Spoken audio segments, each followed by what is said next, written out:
सिंधी समाज बांधवांचे आराध्य दैवत श्री भगवान झुलेलाल यांच्या जयंतीनिमित्त सिंधी समाज बांधवांच्या वतीने खामगाव शहरात उत्साहात जयंती साजरी करण्यात आली। 30 मार्च रोजी झुलेलाल जयंतीनिमित्त सकाळी शहरातून भव्य मोटरसायकल रॅली काढण्यात आली। सायंकाळी 6 वाजता पूज्य सिंध पंचायत व पूज्य बहावलपुरी सिंधी समाज बांधवांच्या वतीने आठवडी बाजार येथील श्री गुरु नानक देवजी मंदिरापासून आकर्षक रथामधून भगवान झुलेलाल यांच्या पुतळ्याची भव्य शोभायात्रा काढण्यात आली। यामध्ये समाज बांधव भगिनी मोठ्या संख्येने उपस्थित सहभागी झाले होते।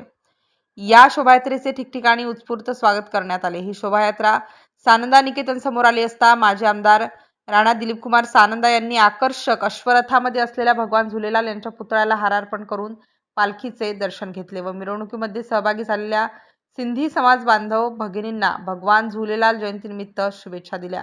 यावेळी खामगाव शहर काँग्रेस कमिटीच्या अध्यक्षा श्रीमती सरस्वतीताई खासने, माजी नगरसेवक किशोरप्पा भोसले, तुषार चंदेल, राजे शाहू भोसले आदी उपस्थित होते।